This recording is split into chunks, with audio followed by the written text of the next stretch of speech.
Vietnam अर्थ आणि अनर्थ. क्रमशः वाचन. महायुद्धाची ठिणगी पडताच ल हार्व बंदरात हो याने फ्रेंच बोटीवरील नोकरीला रामराम ठोकला. जेव्हा त्याच्यापुढे माय देशाच्या मुक्तीप्रयत्नांची दिशा स्पष्ट होत नाही असे नाही, परंतु त्या दिशेने काही शोध घ्यायचा तर हीच काय ती संधी आहे असा त्याच्या मनाचा कौल झाला आणि एका क्षणात त्याने नोकरीचे बंधन तोडून टाकले. आता पुढे काय? पॅरिसचा रस्ता धरावा की अन्य कुठल्या देशात जावे? पॅरिस नगरी त्याला खुणावत होतीच, परंतु ज्या फ्रेंचांच्या टाचेखाली आपली मायभूमी ठेचली जात आहे त्याच माणसांच्या सुखाची राजधानीत आपण राहावे हे त्याला रुचेना आणि त्याने लंडनचा मार्ग ठरला. लंडन नगरीत. लंडन शहराचा चेहराच गंभीर. या अवाढव्य शहराचा प्रचंड विस्तार आणि सर्व शहरावर असलेली औदासिन्याची वाटावी इतकी गंभीर कळा यामुळे प्रथम लंडनमध्ये होला गुदमरल्यासारखे होऊ लागले. पण पोटासाठी लगोलग काहीतरी करणे भाग होते. शरीरश्रमाला तयार असलेला कुणीही औद्योगिक शहरात उपाशी राहत नाहीच. मालकाशी पटेल तोपर्यंत एखाद्या मोठ्या हॉटेलात कब्बशा विसाळाव्या, तर कधी रस्त्यावर साचलेला बर्फ उचलण्याची मजुरी करावी, असा हो चा जीवन प्रवास इथेही सुरू झाला. सुप्रसिद्ध कार्लटन हॉटेलांच्या भटारखान्यातही काही दिवस होणे काढले. पोट कसं तरी भरले जात होते, मनही मनमुराद उंडारत होते.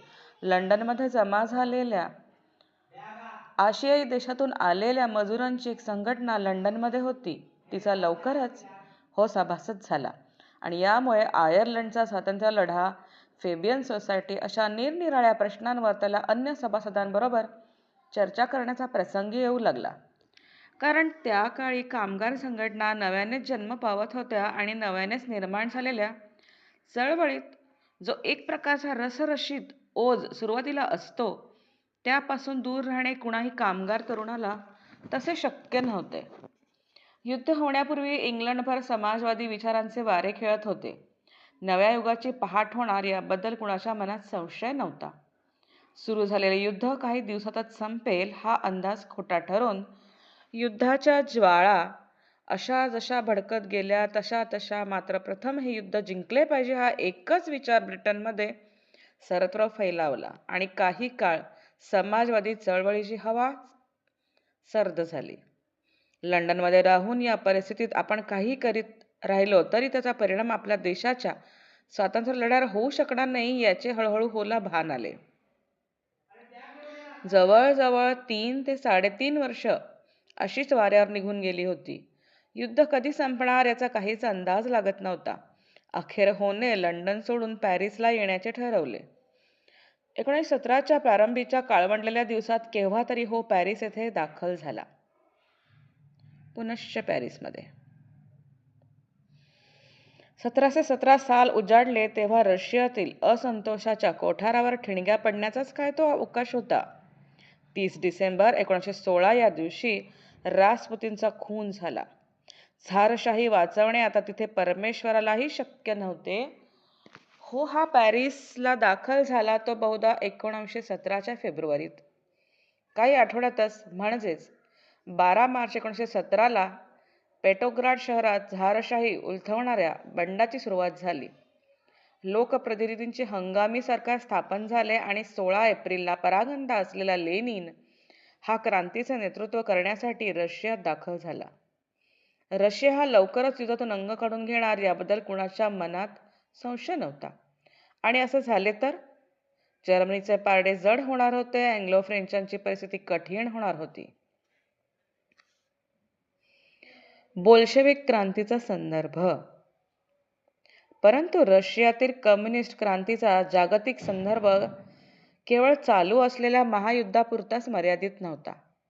मार्क हा 1943 मध्ये पॅरिस येथेच स्थायिक झालेला होता. त्याने आपल्या तत्वप्रणालीचे पहिले धडे समाजवादी विचाराच्या फ्रेंचांनाच दिलेले होते. पॅरिसमधून फ्रेंच सरकारने हकलल्यानंतर तो पुढे जर्मनीला गेला असला आणि 1947मध्ये सुप्रसिद्ध कम्युनिस्ट मॅनिफेस्टो हा ब्रुसेल्सहून जाहीर झाला असला तरी 1870 साली पहिली कम्युनिस्ट क्रांती घडवण्याचा प्रयत्न पॅरिसलाच झालेला होता. केवळ 2च महिने हे पॅरिस कम्यून टिकले, पण जगातले ते पहिले सोव्हिएट होते. कार्ल मार्क्स 1883मध्ये निधन पावल्यानंतर 6 वर्षांनी 1889मध्ये जी दुसरी कम्युनिस्ट इंटरनॅशनल स्थापन झाली तीही पॅरिस येथेच. पॅरिसचा आणि फ्रान्समधील डाव्या गटाच्या कम्युनिझमशी असा सुरुवातीपासूनच घनिष्ठ संबंध होता. बोल्शेविकांची झारशाही उलथवून रशियात सत्ता हाती घेतली आणि 3 मार्च 1918 रोजी जर्मनीपुढे ब्रेस्ट लिटॉव येथे सपशेल शरणागती पत्करून युद्ध संपवून टाकले. यापुढे फ्रेंचांची परिस्थिती चालू असलेल्या युद्धात अधिक दयनीय झाली. हे सर्व खरे असले तरी रशियासारख्या प्रचंड देशात सोव्हिएत सत्ता प्रस्थापित झाली. या घटनेचा संदर्भ युद्धातील जयापराजयाला छेद देणारा आहे. ही गोष्ट डाव्या विचारसरणीच्या फ्रेंचांना मनोमन पटली होती. एकंदरीत कट्टर राष्ट्रवादी भूमिका फ्रेंच भूमीत फारशी रुजतच नाही असे दिसते. जागतिक क्रांतीचे जे स्वप्न लेनिन पाहत होता त्याच्या संदर्भात रशियातील क्रांती ही फक्त सुरुवात होती. या प्रेषित स्वरूप क्रांतिकारकाला वसाहतवाद साफ नामंजूर होता आणि स्वतंत्र आणि परतंत्र देशातील कामकरी वर्गाचे हितसंबंध एकच आहे यावर त्याची अढळ श्रद्धा होती. या नव्या विचारसरणीला नाते जोडू पाहणारा अगणित तरुण मंडळी त्या युद्धकाळात पॅरिसमध्ये होती. हा त्यातलाच एक होता. आपल्या मायदेशात साम्राज्यवादी फ्रेंचांकडून अनामी कामगारांना मिळणारी वागणूक आणि त्यांची होणारी पिळवणूक ही युरोपात त्या देशातील स्वकीय भांडवलदारांकडून कामगारांच्या होणाऱ्या पिळवणुकीपेक्षा काही वेगळी आहे असे होला आढळले नव्हते. यामुळे कामगार संघटना आणि त्यांची विचारसरणी याविषयी होच्या मनात विलक्षण आकर्षण निर्माण झाले होतेच.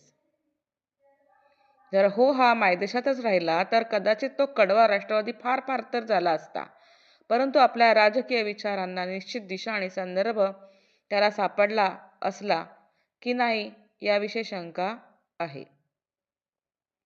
डाव्या विचारसरणीच्या फ्रेंचांशी सतत संपर्कात येत गेल्याने आता नुसता कडवा देशभक्त राहिला नाही, तर सर्वार्थाने आणि विचाराने डाव्या विचारांचा आधुनिक क्रांतिकारक झाला. फ्रेंच वसाहतवाद त्याला अण्णांनी देशभक्त म्हणून शत्रू मानणार असला तरी फ्रेंच जनतेचे डावे नेते हे त्याला आपल्यातला एक समजणार होते. बेकारीचे दिवस. वस्तुतः पुढची 5 वर्षे याला अतिशय हलाखीची गेली. तो बराच काळ बेकार होता. या काळात त्याला जे अनुभव आले त्याने त्याच्या सहनशक्तीचा अंत पाहिला. या काळात आत्यंतिक दारिद्र्यावस्था त्याने अनुभवली. राजकीय मारामाऱ्यात तो गुंतवला गेला. पोलिसांनी त्याला अनेक प्रकारे सतत त्रास दिला. तरीही वरवर आर्थिक अवनतीकडे जाणाऱ्या सामान्य फ्रेंच समाजाविषयी याच्या मनात आकर्षण कधीच संपले नाही. पॅरिस शहराच्या परिसरात मार्कादेत रोड, बॉम्बेलिन्स रोड या भागात गोरगरिबांची वस्ती त्या काळी असे. याच भागात हा राहत होता. वस्ती बरीचशी गलिच्छ, जागा अंधारी, भाडे बेताचे, तरीही न परवडणारे. त्यामुळे भाडे तुंबल्यावर घरमालकाने हाकलले की दुसरी जागा पाहायची. अशा रीतीने होने अनेक वेळा जागा बदलल्या, पण ही वस्ती काही तो सोडू शकला नाही. त्यावेळी फोटोग्राफीचा धंदा नव्याने सुरू झाला होता आणि तो बरा चाले. स्वतःचा स्टुडिओ घालणे ला शक्य नव्हते, परंतु काढलेले फोटो खुलवण्याचे काम तो करी. त्यावेळच्या वृत्तपत्रात ची जाहिरात असे: तुम्हाला तुमच्या कुटुंबात सदैव स्मरणात राहील असा सुंदर फोटो घरात असावा वाटतो ना? मग फोटो रिटच करण्याचे काम नग्यू एन आई कोक यांचेकडे द्या. सुंदर फ्रेममध्ये बसवलेल्या फोटोची किंमत अवघी 45 फ्रँक. सार्वत्रिक बेकारीचे प्रसंग असल्याने स्वतः अशा अनेक बेकारांपैकी एक होता. त्याच्या भोवती काही अनामी तरुण आता गोळा झाले होते. युद्धकाळात फ्रेंचांना हवे असलेले मजूर त्यांनी अण्णांमधून आणले होते. काही अनामी सैन्यात भरती झाले होते. ही सर्व माणसे युद्ध संपताच बेकार झालेली होती. अंगावर येऊ पाहणारी वेळ ही मंडळी राजकारणी चर्चेत घालवू लागली. पॅरिसमध्ये हासफेल्ड नावाच्या एका चळवळ्या माणसाचे पुस्तकाचे दुकान होते. या माणसाच्या दुकानात सर्वजण जमत आणि या दुकानात ट्रेड युनियन चळवळीचे अनेक मंडळी नेहमी पुस्तकांसाठी येत असत. ट्रॉट्स्की देखील या दुकानात वारंवार येई. मोनात बोजन्स, कॅम्पी हे त्यावेळचे डावे चळवळे होचे चांगले परिचित झाले. प्रसिद्ध फ्रेंच नियतकालिक ल युरमॅनिते यामध्ये हो याने आपल्या परदेशातील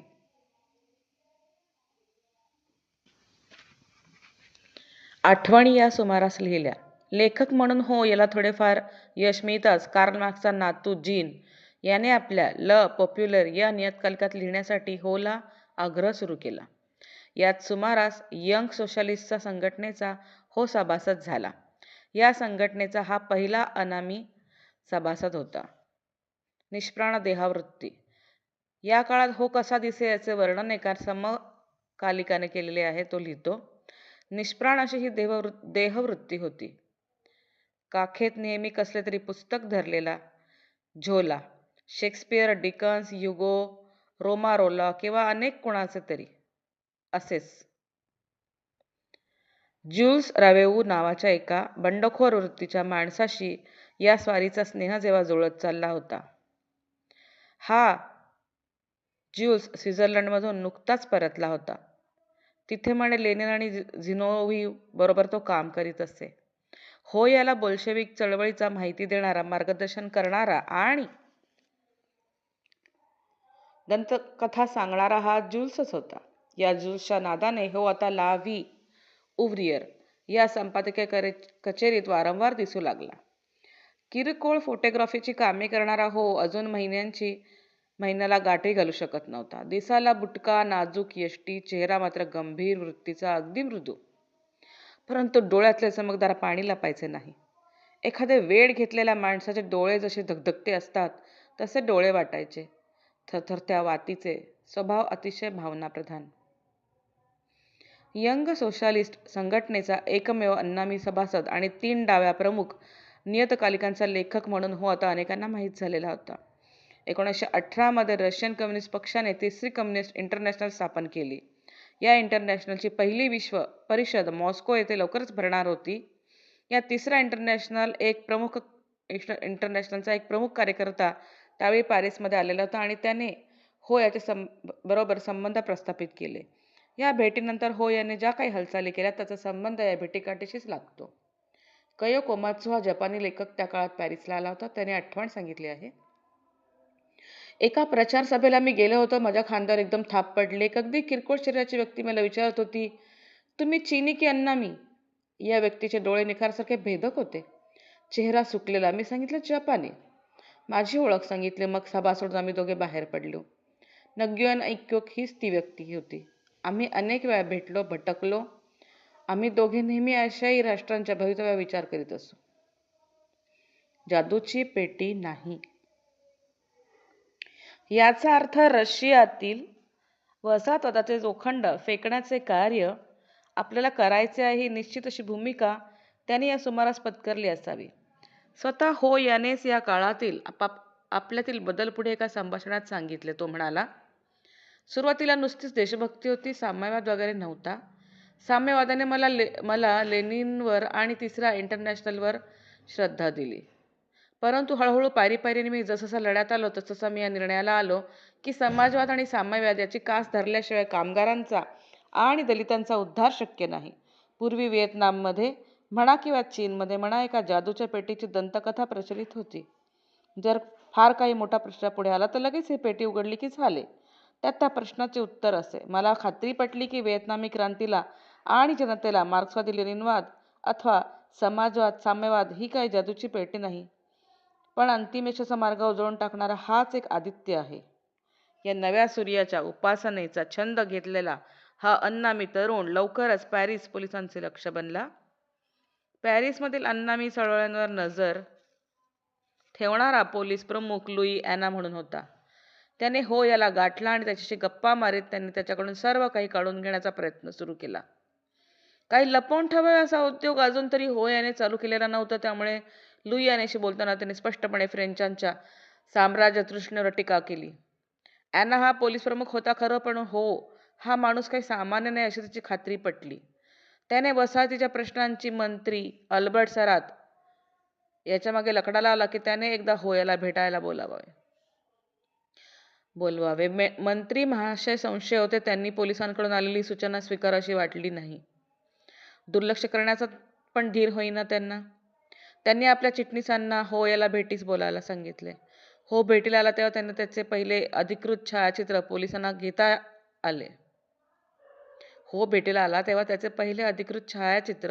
घेता आले.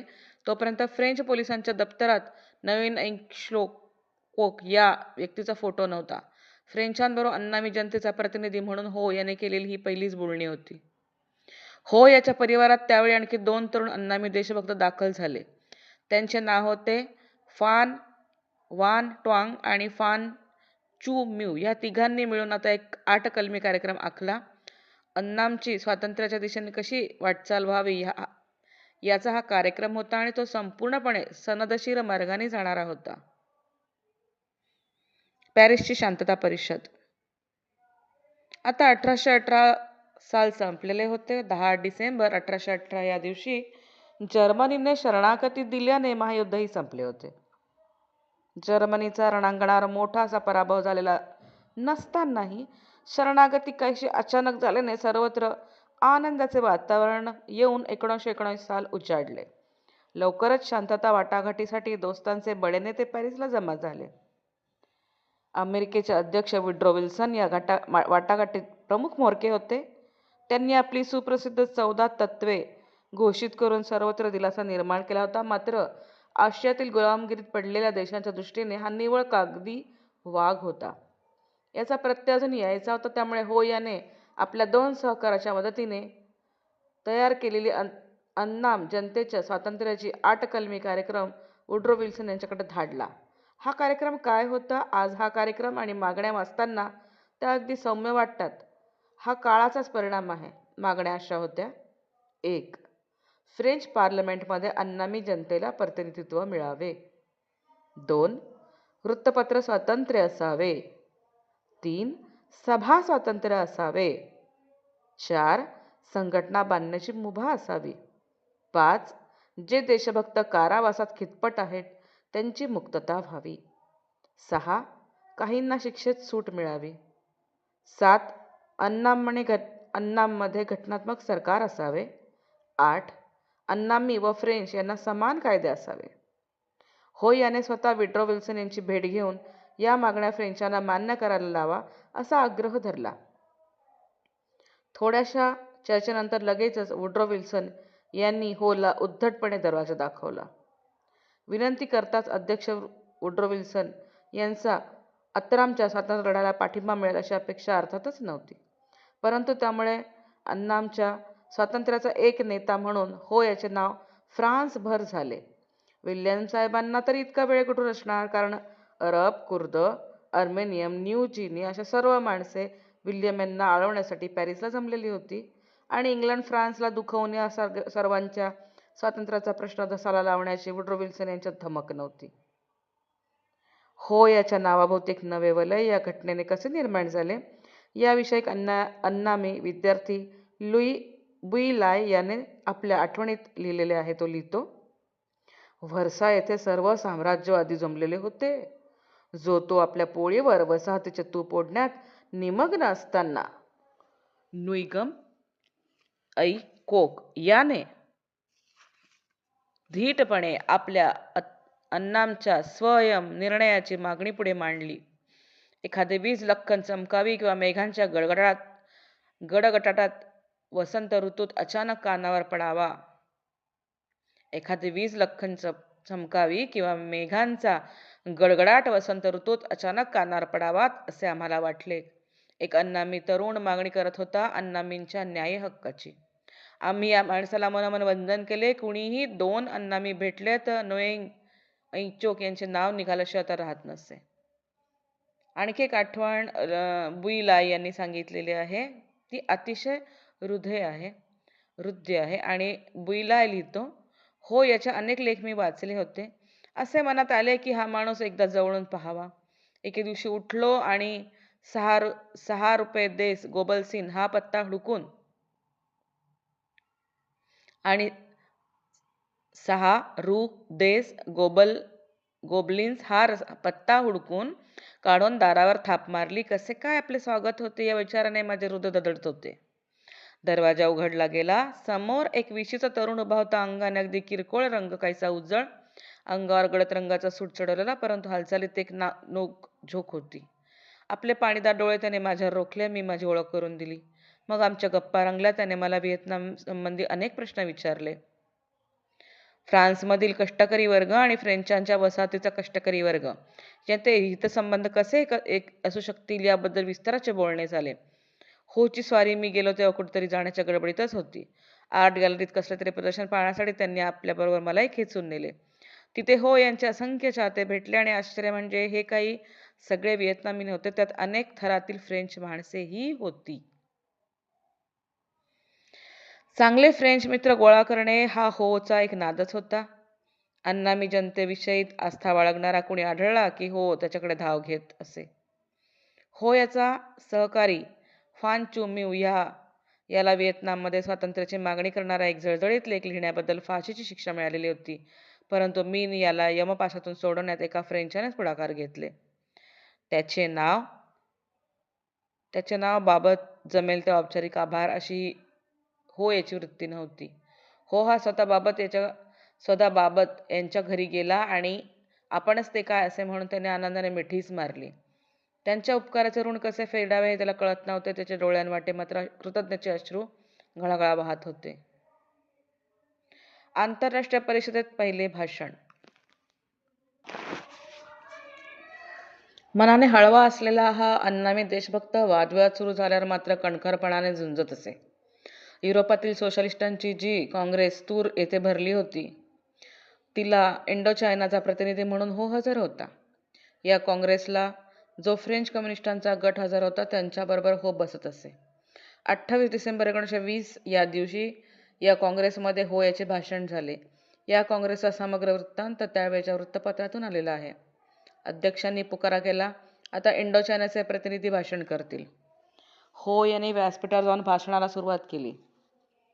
आपल्या भाषणात तो म्हणाला, कॉम्रेड्स, आपण जी जागतिक क्रांतीची चळवळ उभारीत आहात त्यात मला मनपूर्वक सामील होता आले असते तर मला मोठाच आनंद झाला असता. परंतु दुर्दैवाची गोष्ट अशी की मी आज एक समाजवादी म्हणून इथे उभा आहे. तो माझ्या मायदेशात जे अत्याचार अन्नामी जनतेवर घडत आहेत त्याविषयी आवाज उठवण्यासाठी. आपल्याला हे माहीत आहे की अर्धशतकापूर्वी फ्रेंच भांडवलशाही इंडोचायनामध्ये अवतरली. बागनेटे रोखून त्यांनी आमच्यावर कब्जा केला आणि तेव्हापासून आमच्या छळाला सुरुवात झाली. आम्ही नुसते पिळले जात नाही तर अफू आणि अल्कोहोलसारख्या व्यसनांच्या आयाताने आमच्या जनतेवर विषप्रयोगच सुरू आहेत. काही मिनिटांचाच वेळ मला देण्यात आला आहे आणि इतक्या वेळात माझ्या देशात फ्रेंचांनी चालवलेल्या जुलमांची कहाणी समग्रपणे सांगणे कठीण आहे. आमच्या देशात शाळांच्या संख्येपेक्षा तुरुंगांची संख्या अधिक आहे आणि हे सर्व तुरुंग भरभरून वाहत आहेत. जो कोणी समाजवादी विचारांचा आहे असे राज्यकर्त्यांच्या कानावर जाते त्याला तुरुंगात फेकण्यात येते. तिथे न्याय असा काहीच उरलेला नाही. आम्हाला आमच्याच देशात कसलेही स्वातंत्र्य नाही. वृत्तपत्र स्वातंत्र्य नाही, सभा स्वातंत्र्य नाही, देशाबाहेर पडण्याचे स्वातंत्र्य नाही, शिक्षणाचे स्वातंत्र्य नाही. हजारो अन्नामी देशभक्तांना फासावर लटकवण्यात आलेले आहे आणि हजारो तुरुंगात खितपत आहे. त्यांचा गुन्हा काय आहे? फ्रेंच भांडवलशाहीच्या हितासाठी हा सर्व अन्याय केला जात आहे. आम्ही लोकसंख्येने फ्रान्सच्या लोकसंख्येच्या निम्म्याहून अधिक आहोत. आमच्या वतीने या समाजवादाच्या सभेने आवाज उठवला पाहिजे. हो यांचे भाषण चालू असताना फ्रेंच प्रतिनिधी सारखा अडथळा आणून ओरडत होते. आम्ही पार्लमेंटमध्ये याबद्दलचा निषेधाचा ठराव आणलेला आहे. हो त्याला ओढून गप्पा राहण्यास सांगत होता. अखेर अध्यक्षांनी अडथळा आणणाऱ्याला ओरडा थांबवण्याचा इशारा देत म्हटले, गुलाम देशात होणाऱ्या अत्याचाराचा निषेध करायला फक्त पार्लमेंट ही एकच जागा नाही. हो याचे भाषण संपल्यावर टाळ्यांचा प्रचंड कडकडाट झाला. अध्यक्षांनी त्याला आश्वासन दिले, इंडो चायनाच्या प्रतिनिधीच्या भाषणाचे इथे जे प्रचंड कौतुक आहे, याचा अर्थ असा आहे की समाजवादी परिषद थैलीशहांनी केलेल्या अत्याचाराचा एकमुखाने निषेध करते आहे.